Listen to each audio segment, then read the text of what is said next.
the outcomes, we continue to have that order to the break, right? We continue to have that linkage. The people are on the line, our processes are on the line, and we know we're keeping up with the growth. So this is, I was making the comment about the flat panels. They're all over the place, but this is a particular area that we have in our aircraft facility where we have 4 of these large 60-inch flat panels, and we have an open area, and each of those displays information at 20-second intervals. They change. And you've got a different part of the business. You have operations, you have supply chain. Each part of the business is represented on one of those monitors, and those monitors face into the area where those people work. And the theory is that you're putting the information in real time in front of the people that can influence the outcome, and they know what's supposed to be happening within their department or within their organization. And wherever possible, these are leading metrics, right? These aren't lagging metrics. We don't really. I care about what happened last week, but I really care about what's going to be happening this week. Yes. Like the old storyboards. That's exactly right. Yep. Very much like that. They were designed within a certain amount of certain people and not gotten out to all the people. So this is wonderful. And so, and one of the reasons we've done this is we've tried to drive most of our improvement now into our office processes. So think about that. We have a factory and we have people that make and build stuff. And every time you needed to get an extra 10 cents out of a product, where did you go? You went out to the factory and you squeeze on that product and see if you can get some more out of it. Well, the reality is a lot of our waste and a lot of the things that need to be changed is in the area on the other side of the doors in our business processes. So we've spent a tremendous amount of time trying to streamline and lean out and get people engaged around measures in office processes and business processes. And so every day we huddle around these monitors at 11:30 for a quick half-hour meeting for one piece of the business, and we do that 5 days a week. And it's a very effective way of keeping everybody communicated and engaged with the leadership of the organization. So it's not just one part of the organization that stands in front of it. It's not just the supply chain people standing with supply chain people talking about supply chain. It's supply chain people with all of the functions represented.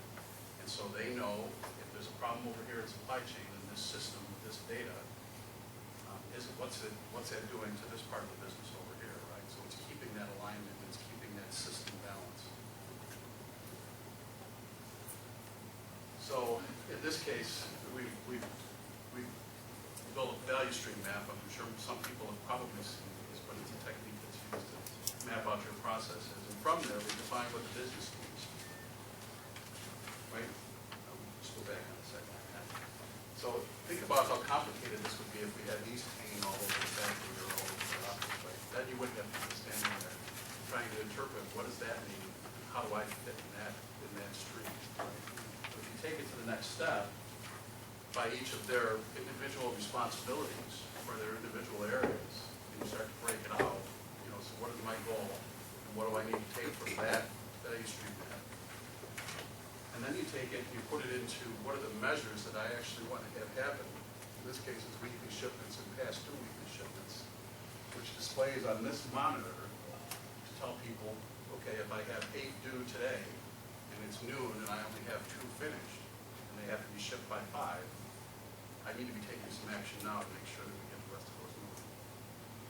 So we don't have to wait till tomorrow to find out if we shipped the 8 we were supposed to ship yesterday. We want to make sure that we're shipping the 8 we're supposed to ship today. And that's just a very simple example, but this is where we've evolved to.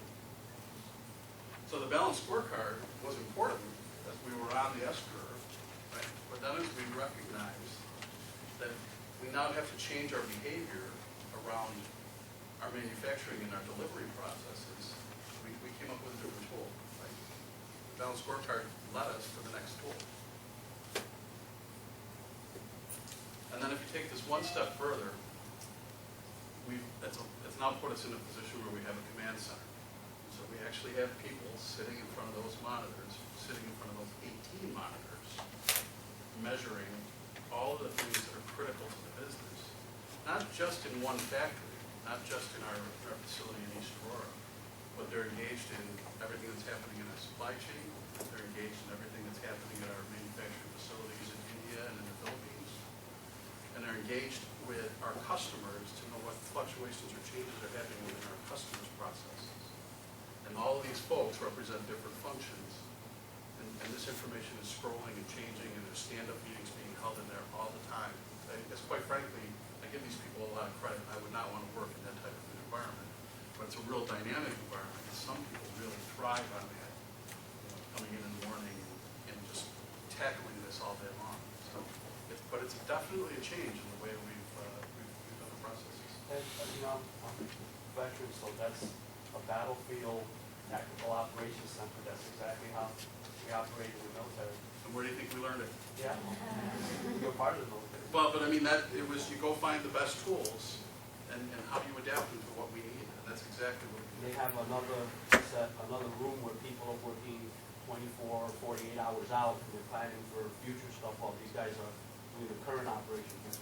You're a great straight man. We have 2 more rooms, right, adjacent to this, where there's one room where there's a group of people that just focus on cost, because that,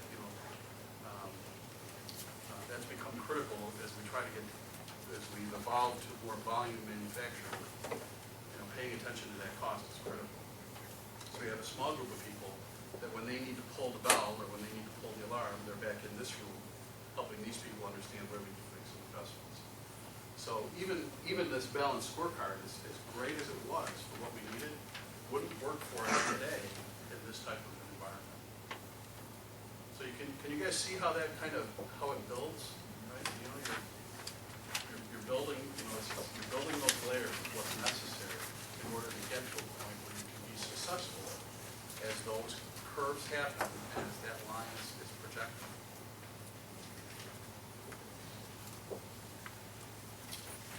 So I want to close with this, or talk a little bit about changing behaviors. Because I think, if you're going to be successful, you're going to be a learning organization, you're going to have the ability to continue to jump those escalators. You have to make sure that you can have processes and have methods that can keep people along there with you by changing behaviors. So it's critical that if you're going to use information, it's timely and it's up to date. Find the teachable moments. When you have those opportunities to help someone understand, when you have that opportunity to give that elevator speech, when you have that opportunity to talk about how what that individual is doing contributes to the return on investment, when you have the opportunity to connect with the receptionist, right? Those are all those great teachable moments that get people engaged and get them to want to be part of it. If they can understand it, they want to be part of it. If they can understand it, they know what they might be able to influence it. If they can understand it, at least they know they won't be a victim of it, right? So anytime you can put that kind of information out, it's important. The next one's cliche, but it's important. It's walk the talk, right? So if you're going to be asking people to behave in a certain manner, you need to behave the same way. If you're expecting results from folks, you should be emulating those behaviors. You want them to do as well. And then, tie what you're doing to ongoing measures of performance. Make sure during your performance feedback process, when you're sitting down with individuals and talking about their career growth, that you're tying it in so that they understand, where will I fit in the organization in the next few years? How do I stay on that line? Here's where we need to make sure that we have those improvements. I'm a firm believer that people want to do a good job. People don't have to be coerced to work.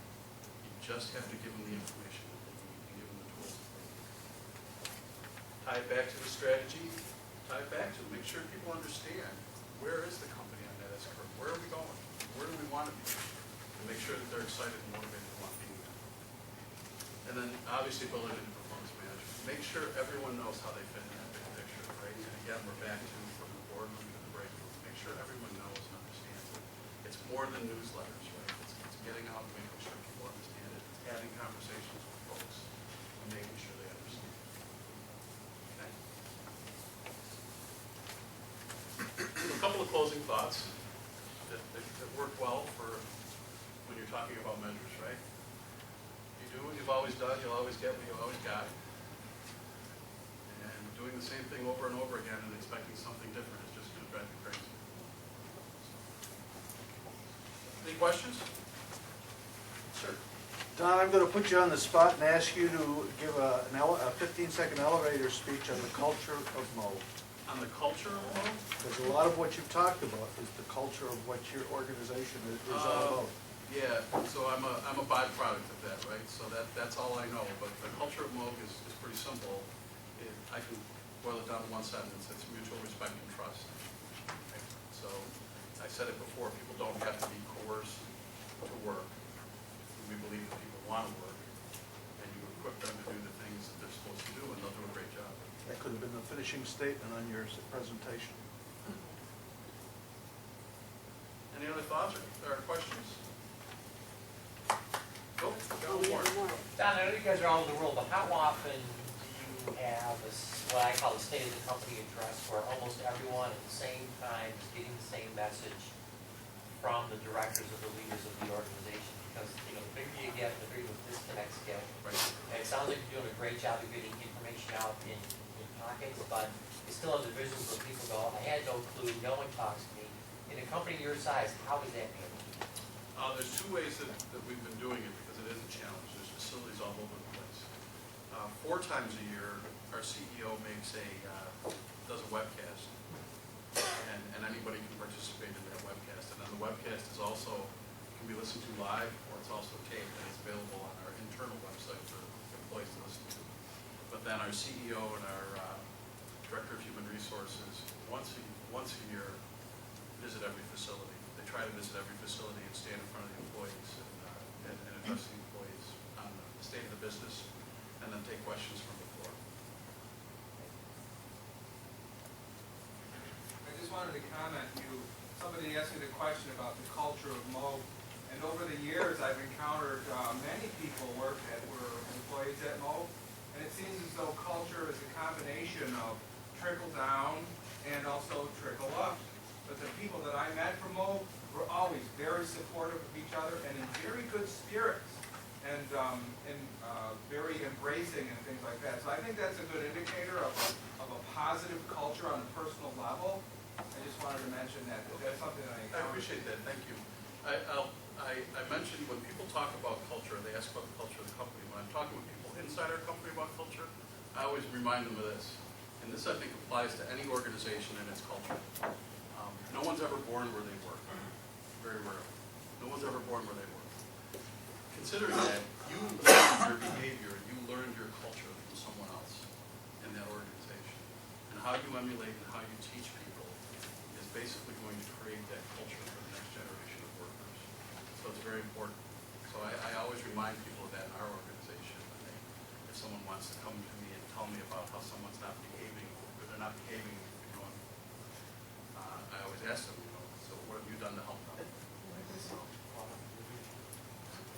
All right, anything else? I asked, in your package, you'll also see some of these references, a couple of reads about this balanced scorecard. If you're interested, jumping the S-curve, I think that's a great one to pay attention to. And then the fifth discipline about systems thinking is a great one. All right, thank you very much.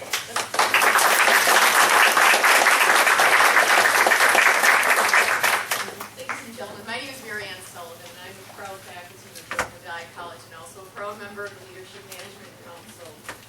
Just a couple of announcements I'd like to make. First of all, your feedback is extremely important to us, and it's the reason why we're offering these types of sessions, and we've made changes as a result of the information that you've provided to us. So if you take just a few seconds of time to complete this, this will be very helpful and beneficial to our council members. Secondly, we have started to plan sessions for next year. We're planning on doing the same thing, already quarterly sessions throughout the 2014 year. And at your table, you should have a postcard that states that we're going to be offering sessions focusing on excellence in leadership. So we hope you'll be joining us next year, and we will be sure to send information out to you once the dates have been confirmed. And lastly, we are sticking to our tradition where we have our raffle, and those of you who have come to our previous sessions know that when you arrive early for our networking session, you can complete a little piece of piece of paper and we have a drawing, we have some goodies to give the person that's name is drawn. So with that, I'm gonna turn to the speaker. Pick out a good one. Oh. Always a good technique to fold it. Yes, they'll all be folded next time, John. Oh my goodness, let me take my glasses off. Kim, forgive my ignorance. AROC systems, about systems? Oh, thank you very much, thank you. And we have a little. Congratulations. Enjoy the holiday season. Thank you very much for attending, and we hope to see you next year. Thank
Yeah, so that's a great. I don't understand what you're saying, being focused, like he's talking in his presentation.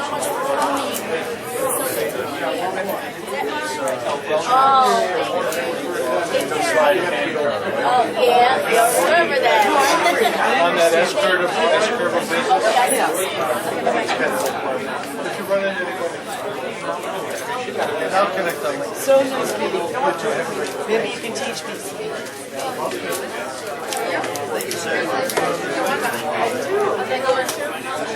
She doesn't like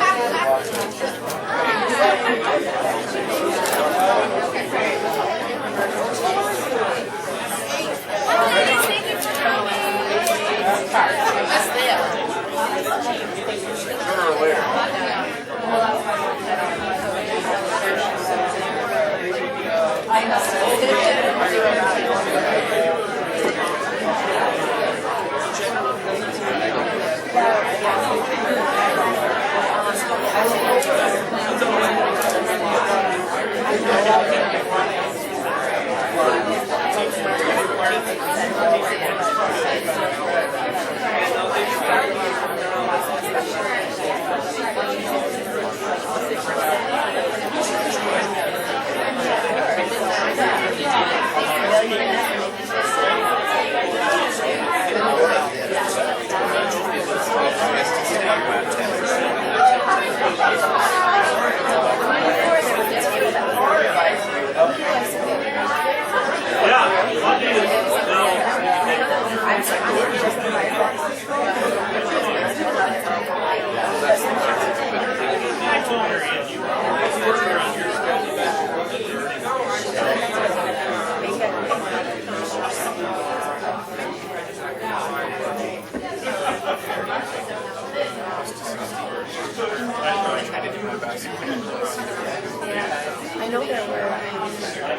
Right, you think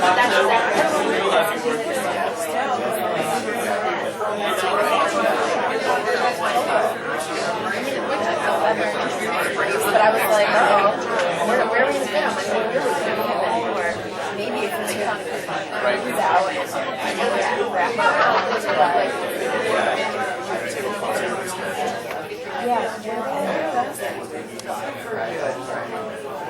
Last time we did the rounds, that was the first time. Yeah, because when I got there, I didn't think we were happy with it. I said I was not like, do you reason about it?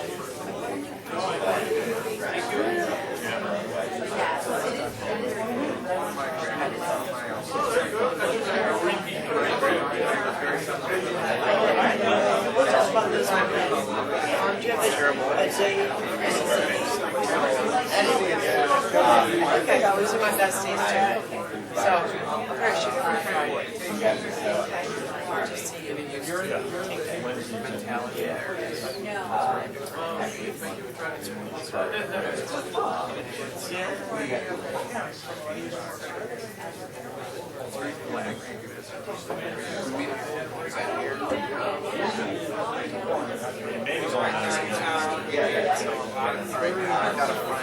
I have my own time too. It's hard to just walk in and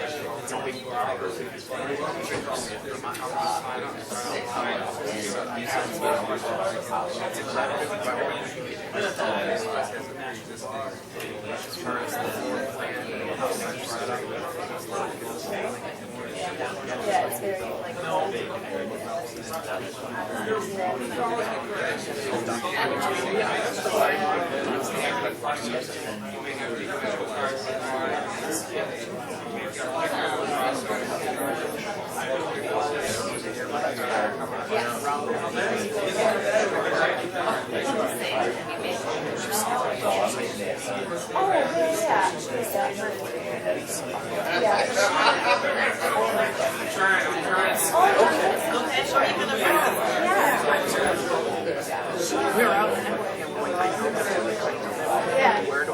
she's not wearing sweatpants, that's why I didn't really like her.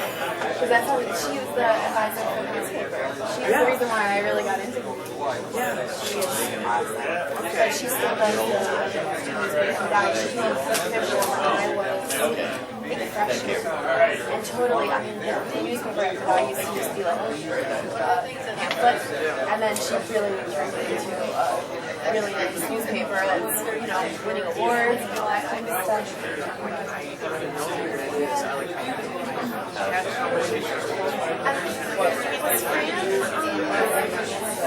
Fran was with me the School of Education guy for a few years, and that's when I first came over, but I don't know if we had a similar position as in sure, because they were in Rochester, but yeah, she was one of my, well, probably my biggest mentors. Yeah, she's just crazy. But you know, like not in a bad way. It's not at all. Like she's so funny.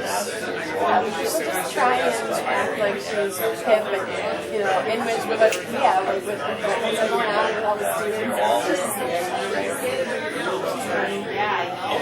yeah, but she was, I think she was in pictures from she's, I guess, managing a magazine for like college magazine. So she was, and she had mine, but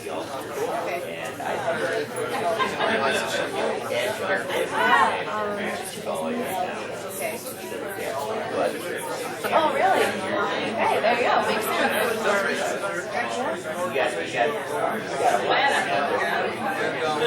Small world. Her husband. It's just like, I feel like he's the most intelligent thing in the world. Yeah, like he thinks individually. It's like he is like, you just, it's like when you have a conversation with each other.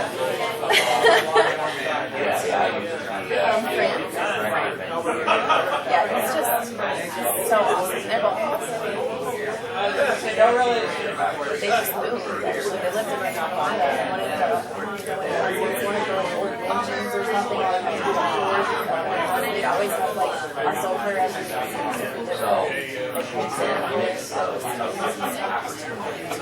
Yeah, very, very good.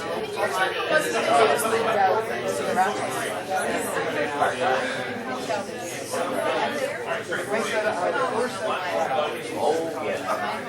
I have to register, not register, one.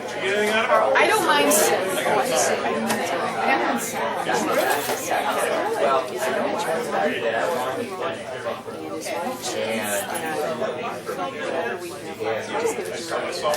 I'll summarize it between now and next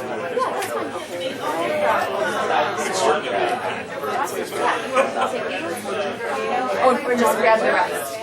It's okay, I'll just grab the rest, and then I'll just, it's one that's where, that's fine. Just so you guys know, I was, greeting people as they were leaving. Everybody said they want to know when the next survey is. It was great. So that is really good. For follow-up, yeah. As far as like the dates and stuff. We're gonna have to find a bigger head. I know. Not yet. We'll wait. We'll wait till we pack them in. We can see. But, yeah, I know. Yes, you're welcome. Thank you. Bye. Do it. Yeah, I mean, like, you put only chairs in it. But it's still nice to be able to write. Right. Exactly. Although I don't know if We can do at least 3 more tables, 4 more tables in here. Easily. We can 4 more tables. What do you think about, I don't know, this, I mean, I thought it was, the beginning was really nice. Like, it's just really simple, but like music, put something. At 7 o'clock in the morning. That's what I was thinking at 7 o'clock in the morning, but I'm lucky my brain is functioning. I know. I even turn my radio. I always have my radio on. I turn my radio on. Yeah, because then you have to figure out what kind of genre. I mean, obviously it has to be something that's light. Right. Yeah. Like, I don't want jazz in the morning. Maybe some pep in your step. Okay, but no, this was great. How many non-registered people came? I'm saying 5. so that would be 100 on the dot. That either registered or showed up. Wait, well, 95 people registered, and so she had 5 walk-ins. That's 100 people that at least. Yeah, I'm not sure. Her list may not be completely accurate, since people may sneak in when they're up there. Yeah. I think if the weather's nice, people can set up to go outside and they can say check in here and go. Did we turn this off? I don't think so. Alright, I'll get the access. I don't actually know how, otherwise I would. Alright.